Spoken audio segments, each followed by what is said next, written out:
नमस्कार फ्रेंड्स। तो हम आ चुके हैं पॉलिटी की एक नई क्लास लेकर, जिसमें आज करने वाले हैं एक बहुत ही इंपॉर्टेंट टॉपिक को कवर। तो आज का जो इंपॉर्टेंट टॉपिक है वो है फंडामेंटल राइट्स अर्थात मौलिक अधिकार। ये ऐसा टॉपिक है कि वनडे एग्जाम्स में बार बार परीक्षाएं में यह क्वेश्चन यहाँ से पूछे ही जाते हैं। वनडे एग्जाम हो या कि पीसीएस एग्जाम हो, ये बहुत ही फेवरेट टॉपिक होता है जहाँ से क्वेश्चन बनने की काफ़ी ज़्यादा प्रोबेबिलिटी होती है। तो आज इसको हम बहुत अच्छे से कवर करेंगे, इससे संबंधित क्वेश्चनों को करेंगे और साथ ही साथ इनसे जो जुड़े हुए अन्य फैक्ट होंगे उनको भी हम कवर करते जाएंगे। सबसे इंपॉर्टेंट तो इसमें होता है पॉलिटी के अंदर कि हमें आर्टिकल्स याद होने चाहिए। सीधे सीधे क्वेश्चन पूछ लिया जाता है कौन सा प्रावधान किस अनुच्छेद से संबंधित है, और साथ ही कुछ जैसे कि पॉलिटी में अमेंडमेंट होते हैं, संशोधन होते हैं, उनसे भी जुड़े हुए क्वेश्चन पूछे जाते हैं। तो उनको भी हम इसी तो क्लास में कवर कर लेंगे, ताकि जो ये टॉपिक है बहुत अच्छे तरीके से कवर हो जाए और आपका कोई भी क्वेश्चन यहाँ से छूटे ना। तो आइए प्रारंभ करते हैं क्वेश्चन। और पहला क्वेश्चन है कि मौलिक अधिकार किस संवैधानिक भाग में आते हैं। तो जो हमारे संविधान में कुल 22 भाग हैं, उनमें जो भाग 3 है उसके अंतर्गत मौलिक अधिकारों का वर्णन किया गया है, जिसमें से अनुच्छेद जो 12 से 35 तक के आर्टिकल्स हैं उन्हीं में ये मौलिक अधिकारों का वर्णन है। ऐसे ही संविधान का मौलिक अधिकार जो है, इसे ही संविधान का मैग्ना कार्टा कहा जाता है। जो कि ये मौलिक अधिकार हैं, एक इम्पोर्टेंट चीज़ ये है कि मौलिक अधिकार जो हैं वो अमेरिका के संविधान से प्रेरित हैं और वहाँ के संविधान से ही अधिगृहित किए गए हैं। अब अगला क्वेश्चन आता है कि मौलिक अधिकारों की कुल कितनी श्रेणियां हैं।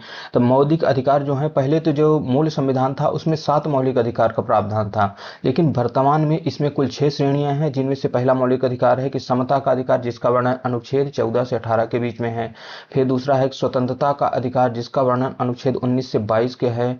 और फिर तीसरा आता है शोषण के विरुद्ध अधिकार, जिसका वर्णन अनुच्छेद 23 और 24 में है। फिर नेक्स्ट आता है धर्म की स्वतंत्रता का अधिकार, जिसका वर्णन अनुच्छेद 25 से अनुच्छेद 28 के बीच हैं। फिर नेक्स्ट आता है संस्कृत एवं शिक्षा संबंधी अधिकार, जिसका प्रावधान है अनुच्छेद 29 और 30 में। और एक अंतिम है संवैधानिक उपचारों का अधिकार, जिसका वर्णन अनुच्छेद 32 में है। 3 अनुच्छेदों को पूरा डिटेल में भी पढ़ेंगे, अभी बस इतना जान लेते हैं कि इनमें से कौन सा अनुच्छेद कौन सा मौलिक अधिकार कितने वर्णों थे, और इनको फिर हम सब आर्टिकल भी पढ़ेंगे साथ में। नेक्स्ट आता है कि बात आती है कि इस जो संविधान था, मूल रूप से 7 मौलिक अधिकार शामिल किए गए थे, जिनमें से एक मौलिक अधिकार को हटा दिया गया था। वो अधिकार था संपत्ति का अधिकार, जिसका वर्णन पहले अनुच्छेद 31 में किया गया था।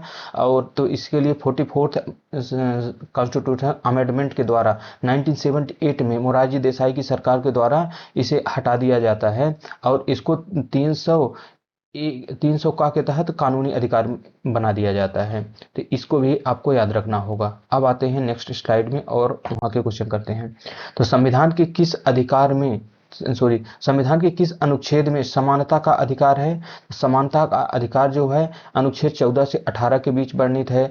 जो अनुच्छेद 14 है वो समानता की बात करता है, जबकि अनुच्छेद जो 15 है उसमें धर्म जाति लिंग के आधार पर कोई विभेद नहीं किया जाएगा, इसका वर्णन है। अनुच्छेद 16 है वो जो लोक नियोजन में समान अवसर की बात करता है। 17 में अस्पृश्यता के अंत की बात की गई है। 18 में उपाधियों के अंत की बात कही गई है।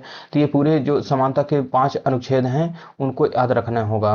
अगला आता है कि किस अनुच्छेद में धार्मिक स्वतंत्रता का अधिकार है। तो धार्मिक स्वतंत्रता से संबंधित जो अधिकारों का वर्णन है वो अनुच्छेद है आर्टिकल 25 से 28 के बीच इन अधिकारों का वर्णन है, जिसमें हमें किसी भी धर्म के धारण करने का अधिकार है, किसी भी धर्म के प्रबंधन का अधिकार, उससे संबंधित कोई भी धर्म से संबंधित जो भी कर्मकांड होते हैं, जो भी तरीके अपनाने का होता है, वो सभी अधिकारों का इनमें वर्णन किया गया है। अगला आता है कि संविधान का कौन सा अनुच्छेद शिक्षा का अधिकार देता है।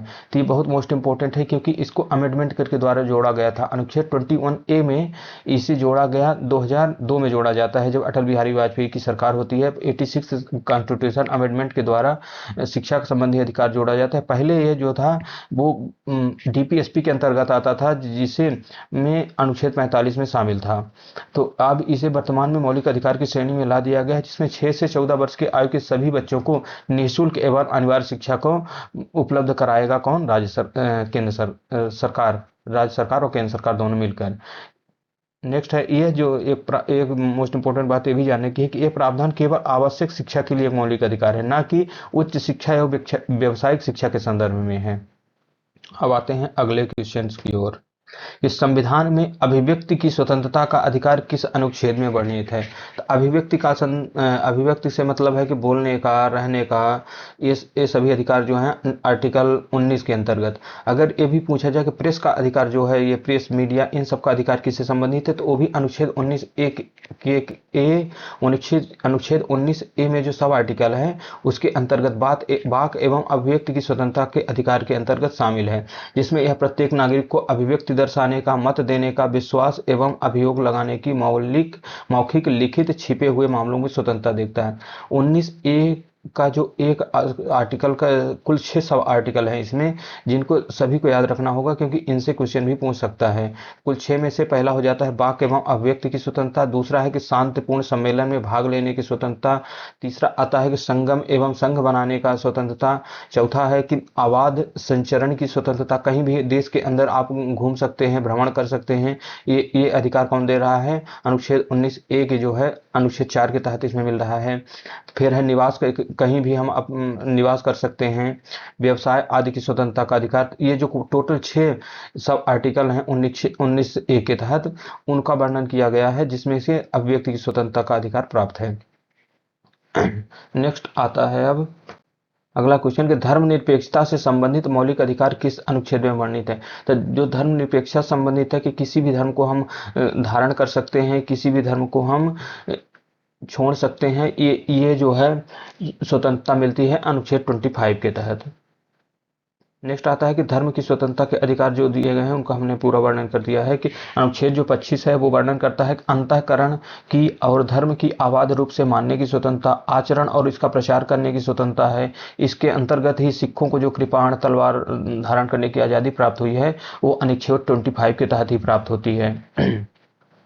अगला है कि धार्मिक कार्यों के प्रबंध व आयोजन की स्वतंत्रता। तो अनुच्छेद जो 26 है वो धार्मिक कार्यों के प्रबंध और आयोजन की स्वतंत्रता का प्रावधान करता है, जबकि 27 जो है वो किसी विशिष्ट धर्म की अभिव्यक्ति के लिए करों के संप्रदाय के बारे में जो स्वतंत्रता प्रदान की गई है, करों के संप्रदाय के बारे में स्वतंत्रता का जो प्रावधान है वो अनुच्छेद 27 के तहत आता है। जबकि लास्ट इसका अनुच्छेद है धार्मिक स्वतंत्रता का 28, जिसमें कुछ शिक्षण संस्थाओं में धार्मिक शिक्षा या धार्मिक उपासना से संबंधित उपस्थित होने के बारे में जो स्वतंत्रता है वो 28 के तहत आती है। तो 25 से 28 टोटल ये 4 अनुच्छेद हैं, इन सभी को याद रखना होगा क्योंकि कोई भी क्वेश्चन इनसे पूछा जा सकता है। अगला आता है कि अनुच्छेद 19 एक 1 बी के किस अधिकार से संबंधित है? इसको हमने पहले बताया है पिछली स्लाइड में कि जो 19 एक का सब आर्टिकल बी है उसमें सभा करने का अधिकार, कहीं भी सम्मेलन करने का अधिकार, शांतिपूर्ण तरीके से, निरायुध तरीके से आप कहीं भी इकट्ठा हो सकते हो, सभा का आयोजन कर सकते हो, एक इसमें है 19 एक बी के तहत इस प्राप्त है ये अधिकार।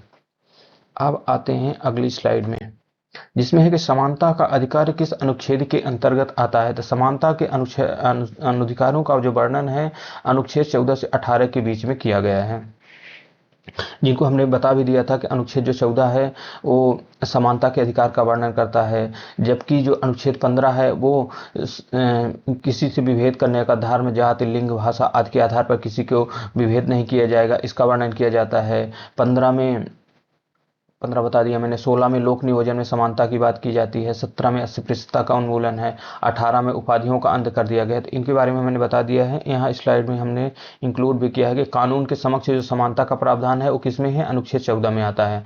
अनुच्छेद 15 में 4 ग्राउंड आपको याद रखने हैं: धर्म, जाति, लिंग और मूल वंश।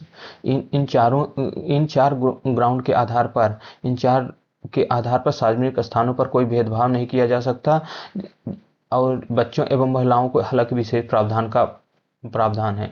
जो आरक्षण का प्रावधान है ना वो इसी के तहत प्रावधान है। हालांकि एक आता है लोक नियोजन में अवसर की समानता प्रत्येक नागरिक को प्राप्त है, परंतु अगर सरकारी जरूरी समझे तो उनके वर्गों के लिए आरक्षण का प्रावधान कर सकती है जिनका राज्य सेवा के प्रतिनिधित्व कम है। तो जो आरक्षण का प्रावधान है वो अनुच्छेद इस 16 के तहत आता है, जिसमें अवसर की समानता की बात की गई है कि जिनका अगर प्रतिनिधित्व कम है तो उनके लिए रिजर्वेशन का प्रावधान किया जा सकता है। अब अगला आता है अनुच्छेद 17। अनुच्छेद 17 में अस्पृश्यता के अंत की बात कही गई है, जिसके लिए एक अधिनियम याद रखना होगा कि भारतीय संसद अधिनियम जो 1955 में जोड़ा गया वो अस्पृश्यता को उन्मूलन के लिए है। किसी के साथ छुआछूत या कि उसके साथ विभेद नहीं किया जा सकता सार्वजनिक स्थानों पर। अब एक अनुच्छेद है अनुच्छेद 18, जिसमें उपाधियों के अंत का वर्णन है, जिसमें ब्रिटिश सरकार द्वारा दी गई उपाधियां थी उनको अंत कर दिया गया। सिर्फ जो है शिक्षा और रक्षा से संबंधित जो उपाधियां देने की परंपरा है उनको कायम रखा गया है। तो ये हो जाता है किससे, समानता का अधिकार से संबंधित पूरा कंक्लूड मैटर हो जाता है यहाँ से। अब इससे संबंधित कोई भी क्वेश्चन अगर पूछा जाए तो आप बना सकते हैं। अब आता है अगला क्वेश्चन कि भारतीय संविधान में कितने प्रकार के मौलिक अधिकार हैं। तो भारतीय संविधान में कुल 6 मौलिक अधिकार हैं। मैंने पहले ही बता दिया है कि समानता का अधिकार, स्वतंत्रता का अधिकार, शोषण के विरुद्ध अधिकार, शिक्षा और संस्कृति का अधिकार, धार्मिक स्वतंत्रता का अधिकार और लास्ट में है वो संवैधानिक उपचारों का अधिकार। तीन छहों को याद रखना होगा। नेक्स्ट आता है कि बालकों के शोषण के विरुद्ध किस अनुच्छेद से संबंधित है। तो बालकों के अगर शोषण के विरुद्ध अधिकार की बात की जाए तो अनुच्छेद है 24 कि 14 वर्ष से कम आयु के बच्चों को किसी भी औद्योगिक प्रतिष्ठानों में उन्हें नियुक्त नहीं किया जा सकता। अगला आता है शिक्षा का अधिकार किस उम्र के बच्चों के लिए है। तो जो अनुच्छेद 21A में जो वर्णित शिक्षा का अधिकार है उसके तहत 6 से 14 वर्ष के बच्चों को निःशुल्क शिक्षा का प्रावधान करता है। पहले यह क्या था, डीपीएसपी में आर्टिकल 45 के तहत था, जिसको बाद में 2002 में 86 कॉन्स्टिट्यूशन अमेंडमेंट के द्वारा इसे शामिल कर दिया जाता है मौलिक अधिकार की श्रेणी में। तो ये बहुत इंपॉर्टेंट है, इससे ये क्वेश्चन कई बार पूछा गया है प्रीवियस ईयर में। अब आते हैं अगला, संविधान का कौन सा आर्टिकल है जो जीवन और स्वतंत्रता की सुरक्षा देता है। तो जीवन जीने के अधिकार, जीवन की स्वतंत्रता का अधिकार है वो 21 है। जैसे कि एक चीज मैंने बताया था कि देश के अंदर जो भ्रमण करने की स्वतंत्रता है वो आर्टिकल 19 देता है, जबकि जो अगर देश से बाहर घूमने के, कहीं विचरण करने, भ्रमण करने की अगर स्वतंत्रता की बात की जाए तो वो है आर्टिकल 21, जीवन और स्वतंत्रता की सुरक्षा का प्रावधान करता है। तो ये जो क्या बोले तो 19 से 22 तक है, इसके तहत हमें स्वतंत्रता का अधिकार प्राप्त है, जिसमें से कुल हमें चार तरह की स्वतंत्रताएं प्राप्त होती हैं। तो 19 में तो है वाक की स्वतंत्रता, जिसमें बोले की स्वतंत्रता कह सकते हैं कि कहीं पर इकट्ठा होने की, जमा होने की, संघ या यूनियन बनाने की, आने जाने की स्वतंत्रता, निवास करने की स्वतंत्रता, जीविकोपार्जन या व्यवसाय करने की स्वतंत्रता प्राप्त है। जो आर्टिकल 20 है, तो आर्टिकल 20 के अंतर्गत प्राप्त है कि अपराधों के लिए दोष सिद्धि के संबंध में संरक्षण है। अनुच्छेद 21 में प्राण एवं दैहिक स्वतंत्रता का संरक्षण, अर्थात जीवन जीने की जो स्वतंत्रता है वो 21 में है। 21A में है शिक्षा का अधिकार, जिसको हम कई बार कर चुके हैं आज। और नेक्स्ट आता है कि कुछ दशाओं में गिरफ्तारी और निरोध से संरक्षण जो देता है वो है आर्टिकल 22। तो आर्टिकल 20 कुछ दशाओं में गिरफ्तारी और निरोध से संरक्षण भी प्रोवाइड करता है। तो ये हो जाता है आर्टिकल 22। नेक्स्ट आता है कि मौलिक अधिकार के प्रवर्तन किसके माध्यम से किया जा सकता है। तो मौलिक अधिकारों को जो लागू करवाने का, प्रवर्तन करने का जिम्मेदारी है वो है हाई कोर्ट और सुप्रीम कोर्ट के निर्देशन में। तो हाई कोर्ट क्या है, 226 के तहत रिट जारी कर सकता है मौलिक अधिकारों के उल्लंघन होने पर, जबकि सुप्रीम कोर्ट 32 के तहत रिट जारी की जा सकती है मौलिक अधिकारों के उल्लंघन होने में। अब आते हैं अगले क्वेश्चन की ओर कि किस अनुच्छेद में व्यक्तिगत स्वतंत्रता का अधिकार वर्णित है। तो व्यक्तिगत स्वतंत्रता का जो अधिकार है, जीवन जीने की स्वतंत्रता, प्राण एवं दैहिक स्वतंत्रता का अधिकार, वो है आर्टिकल 21। अगला आता है कि किस प्रकार की धार्मिक, भाषाई, जाति भेदभाव को किस अनुच्छेद के द्वारा रोका गया है। तो मैंने जब आर्टिकल 15 को पढ़ा था तो उसमें बताया था कि कुल 4 ग्राउंड हैं, जिसमें से धर्म हो गया, जाति हो गई, भाषा हो गया, मूल वंश हो गया। किसी को इस आधार पर भेदभाव नहीं किया जा सकता है।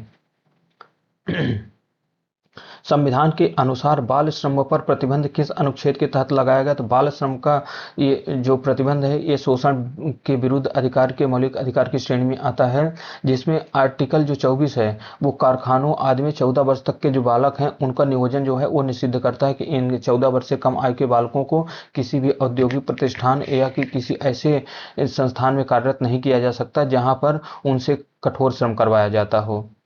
और जो आर्टिकल 23 है वो मानव के दुर्व्यापार और बाल श्रम का निषेध करता है। तो दोनों ही आर्टिकल इंपॉर्टेंट है, अनुच्छेद 23 और अनुच्छेद 24। तो आर्टिकल 23 जो है वो मानव के दुर्व्यापार और बाल श्रम पर निषेध करता है, जबकि आर्टिकल जो 24 है वो 14 वर्ष से कम आयु के बालकों को किसी औद्योगिक प्रतिष्ठान में नियोजित होने से रोकता है।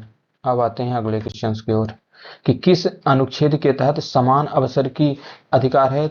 समान अवसर की जो नियोजन में अवसर की जो समानता प्रदान की गई है वो है आर्टिकल 16। अनुच्छेद 16 नियोजन में अवसर की समानता प्रदान की गई है, लेकिन अगर किसी भी जाति धर्म के लोगों का किसी भी प्रतिष्ठान में प्रतिनिधित्व कम होता है तो उसके लिए आरक्षण का प्रावधान भी जो है वो आर्टिकल 16 के तहत प्राप्त होता है। जैसे कि महिलाओं को या कि SC ST को, जो OBC को जो भी आरक्षण प्राप्त हुए हैं वो आर्टिकल 16 के तहत आते हैं। अगला है कि धर्म की स्वतंत्रता का अधिकार किस अनुच्छेद में दिया गया है। तो धर्म की स्वतंत्रता, किसी भी धर्म को हमको धारण करने की, उसका प्रचार करने को, उससे संबंधित कोई भी कार्य करने की जो भी स्वतंत्रता मिलती है वो है आर्टिकल 25, सबसे मोस्ट इंपॉर्टेंट है।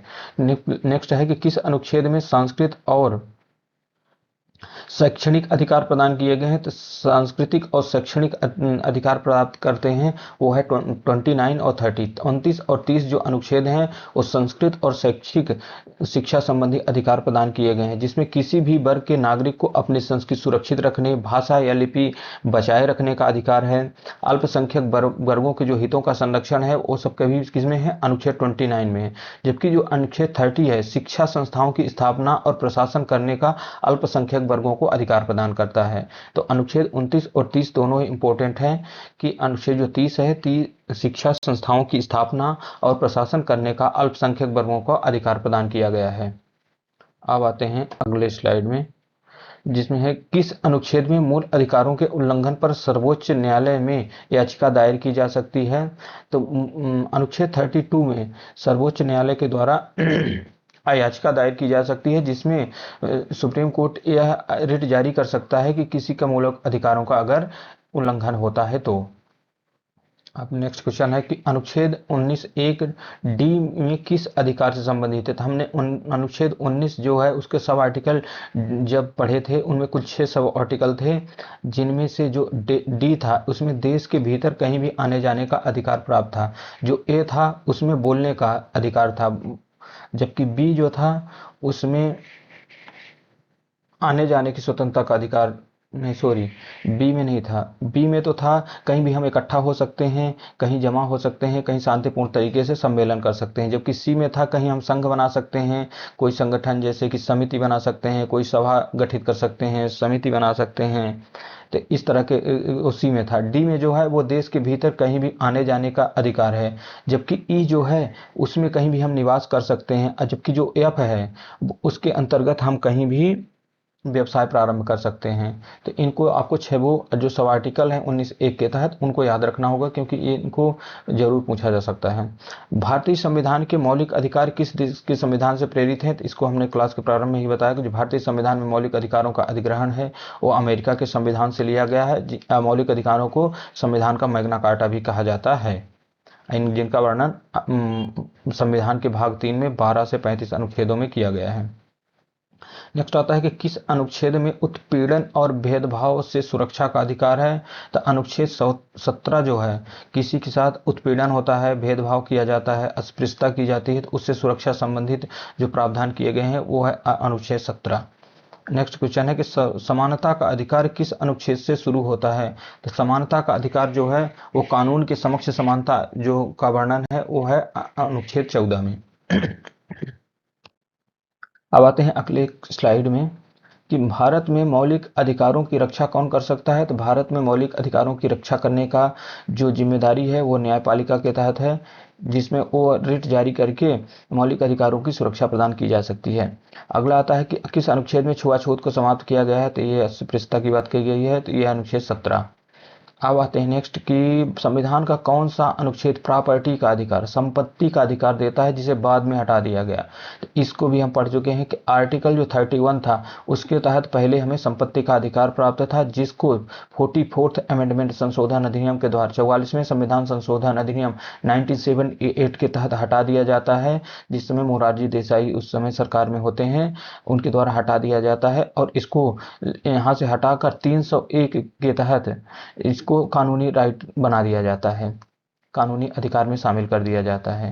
नेक्स्ट आता है कि अनुच्छेद 23 और 24 किस प्रकार के अधिकार हैं। तो अनुच्छेद जो 23 और 24 हैं वो शोषण के विरुद्ध अधिकार हैं, जिसमें कि बाल श्रम का जो दुरुपयोग है उसको रोकने के लिए कौन सा है 23 है, जबकि जो 24 है किसी भी 14 वर्ष से कम आयु के बालक को किसी भी औद्योगिक प्रतिष्ठान में या कठोर कार्य में नियोजित नहीं किया जा सकता। अगला आता है कि शिक्षा का अधिकार किस संशोधन द्वारा जोड़ा जाता है, तो शिक्षा का अधिकार जो है 86 कॉन्स्टिट्यूशन अमेंडमेंट के द्वारा 2002 में जोड़ा जाता है, जिस समय अटल बिहारी वाजपेयी जी सरकार में होते हैं, और इसको जोड़ा जाता है 21A में। आर्टिकल 21A में जोड़ दिया जाता है शिक्षा को और मौलिक अधिकार की श्रेणी में शामिल कर दिया जाता है। अब आते हैं अगले स्लाइड में, ये संभवतः लास्ट स्लाइड होगी, जिसमें हालांकि अभी काफ़ी सारे क्वेश्चन अभी और भी हैं, लेकिन मेन जो क्वेश्चन थे उनको तो हम इसी वीडियो में कर लिए हैं, लेकिन एक वीडियो इसके लिए हम अलग से और बनाएंगे जिसमें और ज़्यादा क्वेश्चन करने का प्रयास करेंगे, जिससे कि क्या हो कि ये टॉपिक अच्छे से कवर हो। नेक्स्ट है, इसका क्वेश्चन थोड़ा सा दब गया है, इसको अगला वाला करते हैं कि किसी भी धर्म को मानने की स्वतंत्रता किस अनुच्छेद से दी गई है। तो किसी भी धर्म को हमको मानने की स्वतंत्रता, किसी भी धर्म में शामिल होने की स्वतंत्रता जो है वह आर्टिकल 25 है। अगला है कि मौलिक अधिकारों के उल्लंघन पर नागरिक किस अनुच्छेद के तहत उच्च न्यायालय जा सकता है। तो अनुच्छेद जो 22-26 है ये हमें हाई कोर्ट जाने की अनुमति देता है, जिसके तहत मौलिक अधिकारों की रक्षा की जा सकती है, और जो 32 है उसके तहत सुप्रीम कोर्ट जाया जा सकता है। अनुच्छेद 18 किस अधिकार से संबंधित है। अनुच्छेद 18 जो है उपाधियों के उन्मूलन से संबंधित है। सिर्फ रक्षा और शिक्षा से संबंधित जो उपाधियां दी जाती हैं उन्हें ही शेष रखा गया है। बाकी जितनी भी उपाधियां जो पहले दी जाती थी, राजा महाराजाओं वाली उपाधि, वो अब भारतीय संविधान के तहत हटा दी गई हैं। उनका अब किसी भी व्यक्ति को वो उपाधि नहीं दी जा सकती। संविधान में मौलिक अधिकारों का प्रवर्तन किसके द्वारा किया जाएगा, तो इसको हम बहुत बार पढ़ चुके हैं कि संविधान में जो मौलिक अधिकारों का प्रवर्तन है वो न्यायालय के द्वारा किया जाएगा। सुप्रीम कोर्ट और हाई कोर्ट इसको लिए जिम्मेवार होंगे। तो आज हमने लगभग 40-45 लगभग हमने क्वेश्चन भी किए हैं, साथ में जितने भी इंपॉर्टेंट फैक्ट थे मौलिक अधिकार से उनसे तो लगभग सभी संबंधित कर लिए हैं। लेकिन कल अभी एक और इसमें वीडियो लाएंगे हम, सेकंड पार्ट भी, जिसमें जो भी क्वेश्चन छूटे हुए होंगे उनको सभी को इंक्लूड कर देंगे और ये टॉपिक बहुत अच्छे से कवर हो जाएगा। तो आप सबको बहुत बहुत धन्यवाद। आप हमारे चैनल से जुड़े रहें, लाइक शेयर करते रहें। Thank you.